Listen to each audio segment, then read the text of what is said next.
Hello everyone, welcome back to my YouTube channel BA Students. I hope you are healthy and studying well. So in this last video we covered that unit first का third chapter growth of political science as discipline, traditionalism, behaviouralism, post behaviouralism. तो हमने जो है तो post behaviourism भी खत्म कर लिया. इन तीनों के बारे में हमने एक्सप्लेन से जो है तो पढ़ा अलग अलग वीडियोज़ में, ट्रेडिशनलिज्म को, बिहेवियरलिज्म को और पोस्ट बिहेवियरलिज्म को. इस वीडियो में हम तीनों को साथ में पढ़ेंगे विद डिफ्रेंशिएट, मतलब इन तीनों को जो है तो हम डिफ्रेंशिएट करके पढ़ेंगे कि इन तीनों में अंतर क्या है.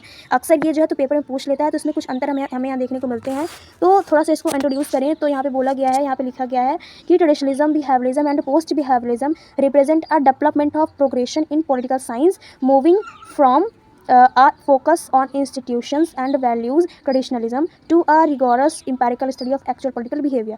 तो यहाँ पे ये कहा गया है कि जो परंपरावाद है हमारा, मतलब ट्रेडिशनलिज्म परंपरावाद जो परंपरा के अनुसार चली आई है, और बिहेवियरलिज्म जो भी व्यवहारवाद रहा है, पोस्ट बिहेवियरलिज्म जो उत्तर व्यवहारवाद रहा है, ये सब क्या है, ये क्या रिप्रेजेंट करता है, डेवलपमेंट, मतलब कहा जाए तो ये रिप्रेजेंट करता है कैसे एक विकास हुआ है ना, कैसे जो है तो प्रोग्रेस हुआ पॉलिटिकल साइंस में, धीरे धीरे डेवलपमेंट हुआ. इन सारी चीज़ों को जो है तो यहाँ पे बताया गया है.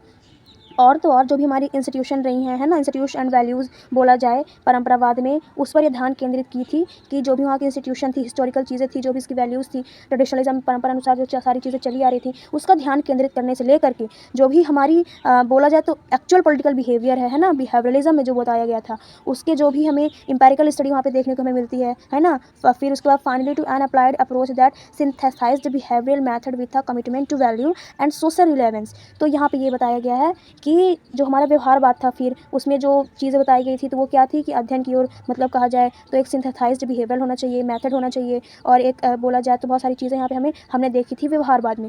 तो यही सारी चीज़ें जो बताई गई थी कि व्यवहारिक तरीके होने चाहिए, है ना, और व्यवहारिक अप्रोच होना चाहिए, मतलब बिहेवियरल अप्रोच होना चाहिए, ताकि हम आगे अपने जो भी मूल्य हैं, सामाजिक जो भी चीज़ें हैं, उसके प्रति जो है तो हम उसको चीज़ों समझें, उसका एक तरह से बोला जाए तो विश्लेषण कर सकें, एनालिसिस कर सकें, है ना.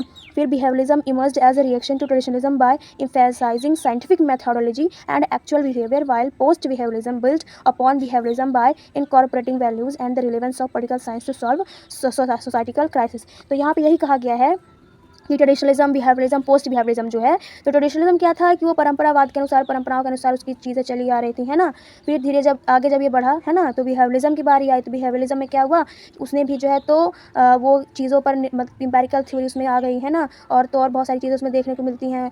तो एक एनालिसिस तरीके से जहाँ कहा जाए तो वहाँ पर हमें फिलोसफिकल थिंग्स भी देखने को मिलती है, कैसे जो है तो चीज़ों को देखा जाए, समझा जाए, फिर उसे एनालिसिस किया जाए, और जानकारी बहुत ज़्यादा होती थी उस पर, और नॉलेज वहाँ बहुत मिलता था. और पोस्ट बिहेवियरिज्म का कहना है कि हमें ज़्यादा नॉलेज की ज़रूरत नहीं है, हमें जो है तो समाज से एकदम कहा जाए तो सही तरीके से उनसे जुड़ना है, और उनकी समस्याओं को जो तो सुनना है, और एक रियल तरीके से हम सॉल्व कर सकें किसको, सोसाइटिकल जितने भी क्राइसिस हमें देखने को मिलते हैं, इनइक्वालिटी, है ना, और अनएम्प्लॉयमेंट, और तो और पॉवर्टी, ये सारी चीज़ें हमें देखने को मिले, इसलिए हम जुड़ना चाहिए. पोस्ट बिहेवियरिज्म का ये कहना है.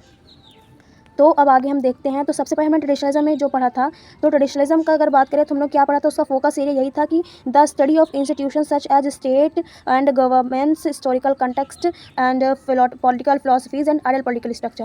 मेन इसका फोकस एरिया क्या था परंपरावाद का, तो ये किस पर फोकस करता था, राज्यों पर, सरकारों पर, है ना, जो भी इसके हिस्टोरिकल कॉन्टेक्स्ट थे उस पर, और जो भी हमारी पॉलिटिकल राजनीतिक जो भी रचनाएँ हैं, आइडियल पॉलिटिकल स्ट्रक्चर है, इन सारी चीज़ों की अध्ययन करता था ट्रेडिशनलिज्म. ये परंपरावाद जो है तो उसके अनुसार ये धीरे धीरे चला आ रहा था, और ये जो है तो ऐसी स्टेट्स पर और गवर्नमेंट्स पर जो है तो ये एक तरह से इसका फोकस एरिया था, इस पर केंद्रित था. फिर हम मेथोडोलॉजी की जो कार्य प्रणाली है उसको देखें, तो primarily use historical, legal, philosophical method focusing on norms, idols, origin of political. ये मुख्य रूप से ऐतिहासिक चीज़ों पर काम करती थी. इसकी जो कार्य प्रणाली थी वो ऐतिहासिक थी, कानून पर, दार्शनिक तरीके का उपयोग करती थी, और अक्सर जो है तो ये क्या करती थी, फोकस ऑन नॉर्म्स, आइडल्स, मतलब ये आदर्शों पर, जितनी भी आइडल्स हैं, ऑरिजिन ऑफ पॉलिटिकल, कहने का मतलब इस पर ध्यान करती थी. मतलब कार्य प्रणाली जो थी वो थोड़ी पुरानी थी, तो इसके साथ साथ जो है तो ये ऐतिहासिक, कानूनी, इन सारी चीज़ों पर जो है तो अध्ययन करती थी, मतलब एथिक्स लगा के, आइडल्स लगा के, और घटनाओं पर जो भी ध्यान केंद्रित करती थी मात्र. और इसकी अगर वैल्यू की अगर हम बात करें तो acknowledges and incorporate values, ideals और normative question into the study of politics. मतलब राजनीति के अध्ययन में अगर हम बात करें ट्रेडिशनलिज्म में, तो इसका जो है तो बहुत सारे ऐसे क्वेश्चन ये करती थी, question into the study of politics. Starting में जब जो था तो जब राजनीति धीरे धीरे जैसे विकसित होने लगी, तो स्टार्टिंग पॉइंट है ट्रेडिशनलिज्म. तो उस टाइम पर सिर्फ क्वेश्चन ये करती थी कि कैसा होना चाहिए पॉलिटिक्स, कैसे होनी चाहिए, अगर हम पॉलिटिक्स को अध्ययन कर रहे हैं तो उसमें क्या क्या शामिल होना चाहिए, क्या स्वीकार करना चाहिए, क्या नहीं करना चाहिए, ये क्वेश्चन भी जो है तो ट्रेडिशनलिज्म में हुआ करता था. इसका फोकस एरिया हमने देखा. मेथोडोलॉजी देखी, वैल्यू देखा। अब हम किसकी देखेंगे, बिहेवियरिज्म की फोकस एरिया देखेंगे कि बिहेवियरिज्म का फोकस एरिया क्या है ना। तो यहाँ पे जो है तो व्यवहारवाद की अगर बात करें तो इसका जो फोकस एरिया है हमें ये देखने को यहाँ पे मिलता है इसका कि the study of actual political behaviour and phenomena moving away from abstract institution to observation action of political actors. कहने का मतलब कि ये एक वास्तविक राजनीति व्यवहार है, ये एक्चुअल पॉलिटिकल बिहेवियर है, मतलब कि ये एक राजनीति जो है एक्चुअल मतलब वास्तविक है, जहाँ हम किस चीज़ का अध्ययन करते हैं तो ऑब्जर्व करते हैं पॉलिटिकल एक्टर्स का मतलब जो भी राजनीतिक अभिनेता हैं उनके चीज़ों पर, उनको जो है तो हम देखते हैं, समझते हैं, उनको ऑब्जर्व करते हैं, है ना। हमने जो है तो पिछली वीडियोज़ में फोकस एरिया में देखा कि ये इंस्टीट्यूशन के बारे में जो है तो स्टेट के बारे में, पॉलिटिकल फिलोसफीज़ के बारे में जो है तो ये फोकस करती है, लेकिन इसमें फोकस किस में किया जा रहा है, पॉलिटिकल बिहेवियर में, है ना, और इंस्टीट्यूशन में, और जो भी पॉलिटिकल्स है, जो भी राजनेता हैं उनके एक्शन पर जो है तो ये केंद्रित है। फिर सेकंड मेथोडोलॉजी की अगर हम बात करें, यहाँ पे दिया गया है कि emphasizes a scientific, empirical and quantitative approach to research with a focus on data analysis productive capacity। मतलब कहा जाए तो यहाँ पे इसमें बताया गया है कि इसमें जो है तो साइंटिफिक तरीके से रिसर्च होता है और इंपेरिकल थ्योरी भी हमें देखने को मिलती है, चीज़ें हम ऑब्जर्व करके उसके डेटा निकालते हैं। इसमें कहा जाए मेन चीज़ जो है वो फोकस ऑन डेटा, मतलब रिसर्च करते थे, इस पर डाटा निकालते थे, एनालिसिस करते थे, है ना। इन सारी चीज़ों की कैपेसिटी हमें देखने को मिलती है बिहेवियरिज्म में, है ना। और वैल्यू की अगर हम बात करें तो strips to value neutrality believing the political science should be objective detached as a neutral science. ये बोला गया है यहाँ पे कि ये नेचुरल साइंस से डिटैच्ड था, है ना। कौन, बिहेवियरिज्म। ये कहा जाए तो ये बहुत कोशिश करती थी पॉलिटिकल साइंस जो है वैल्यू न्यूट्रलिटी मतलब कहने का प्रयास करते हुए इसका मानना है कि विज्ञान को जो है तो जो साइंस है उसको नेचुरल साइंस की तरह ही जो है तो कहा जाए तो पृथक होना चाहिए, नेचुरल साइंस की तरह थोड़ा अलग होना चाहिए, ऐसा मानना था बिहेवियरिज्म का। फिर पोस्ट बिहेवियरिज्म हम देखते हैं, तो पोस्ट बिहेवियरिज्म में डिफ्रेंशिएट करें तो इसका क्या फोकस एरिया था, इसका तो फोकस एरिया हमने देख लिया क्या था कि मतलब कहा जाए तो एक्चुअल पॉलिटिकल बिहेवियर था, और क्या था इसका एक्शन ऑफ पॉलिटिकल एक्टर, जो भी अभिनेता है ना पॉलिटिकल एक्टर्स है उनके एक्शन के बारे में ऑब्जर्व करना। इसका फोकस एरिया हमें देखने को मिलता है पोस्ट बिहेवियरिज्म में कि a reform within behaviorism that call greater focus on the relevance application political science real world problems and societal change। देखिए रियल वर्ल्ड प्रॉब्लम ही आपको हमेशा याद रखना है कि रियल वर्ल्ड प्रॉब्लम जो है तो पोस्ट बिहेवियरिज्म में ही है।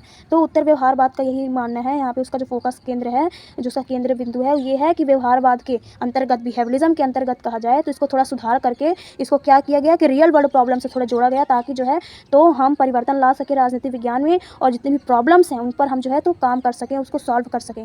फिर मेथोडोलॉजी की हम बात करें, इसका जो तरीका है मेथड, कार्यप्रणाली का तरीका, ये क्या है कि accept and build upon the scientific method of behaviourism but also recognise that techniques can be compromise to serve more relevant purpose. मतलब व्यवहारवाद के जो वैज्ञानिक है ना, जो हम बिहेवियरिज्म के जो वैज्ञानिक तरीकों को स्वीकार तो करता है और उन पर निर्माण करता है, लेकिन ये भी मानता है पोस्ट बिहेवियरिज्म कि ज़्यादा बोला जाए तो ज़्यादा चीज़ें एनालिसिस, मतलब ज़्यादा चीज़ें जो है तो टेक्निक जो ज़्यादा इसमें बताई गई हैं बिहेवियरिज्म में उतनी ज़्यादा ज़रूरी नहीं है, बल्कि इतना ये इसका पर्पज़ होना चाहिए कि ये जो भी उद्देश्य दिए जा रहे हैं उसकी पूर्ति कैसे की जाए, और जो है तो लोगों से कैसे जुड़ा जाए, उनकी समस्याओं को कैसे समझा जाए और उन पर काम किया जाए, और देश के बोला जाती है फ्यूचर ओरिएंटेड भी है पोस्ट बिहेवियरिज्म। तो पोस्ट बिहेवियरिज्म इन पर काम करती है, जबकि बिहेवियरिज्म में जो है तो बहुत ज़्यादा एनालिसिस होता है, उसमें ऑब्जर्वेशन होता है, लोगों जो वहाँ पे कार्य करते हैं राजनीति में उनके ऊपर जो है तो ऑब्जर्वेशन किया जाता है, उन पर एक्शन लिया जाता है। लेकिन इसमें मेथड बताया गया है कि ये जो है तो एक्सेप्ट करती है चीज़ों को, साइंटिफिक मेथड को, लेकिन साथ ही साथ जो है तो ऐसी टेक्निक अपनाई जाए, टेक्निकल चीज़ें अपनाई जाएँ, है ना, और साथ ही साथ एक अच्छा पर्पज़ होना चाहिए ताकि हम लोगों से जुड़ सकें, उनकी प्रॉब्लम को सॉल्व कर सकें। तो वैल्यूज़ यहाँ पे अब इसकी देखें तो इसका मान, इसके इंपॉर्टेंस क्या है यहाँ पे, तो reintroduce values and social relevance arguing that political scientist have a responsibility to address some societical crisis and promote human flourishing.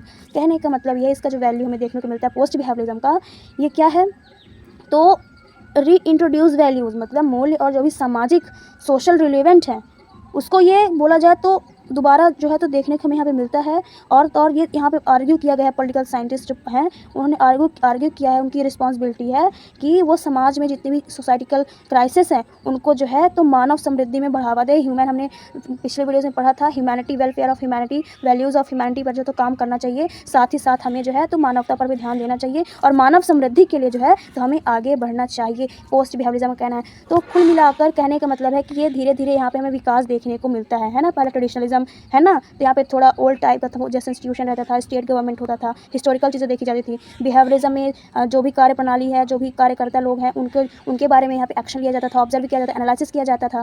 फिर यहाँ पे पोस्ट बिहेवियरिज्म में फोकस किया गया है डायरेक्ट सोशल चीज़ों पर, जो भी वार हो रहे हैं, जो भी चीज़ें हो रही हैं, जो भी अनएम्प्लॉयमेंट हो रहा है, उन पर डायरेक्ट जुड़ने का एक तरह से तरीका यहाँ पे बताया गया है कि हम उनसे ज़्यादा से ज़्यादा उनसे जुड़ सकें। तो आज की वीडियो में बस इतना ही। थोड़ा समरी भी देख लेते हैं यहाँ पे। इन समरी में अगर हम बात करें तो अब हम एक लाइन में जो है तो इन चीज़ों को समझते हैं, है ना। एक लाइन में अगर हम इन चीज़ों को समझें तो इसका सारांश हमें यही देखने को मिलता है कि traditionalism is the philosophical approach focused on institution and history. तो ट्रेडिशनलिज्म जो है परंपरावाद संस्थाओं और इतिहासों पर केंद्रित है ना।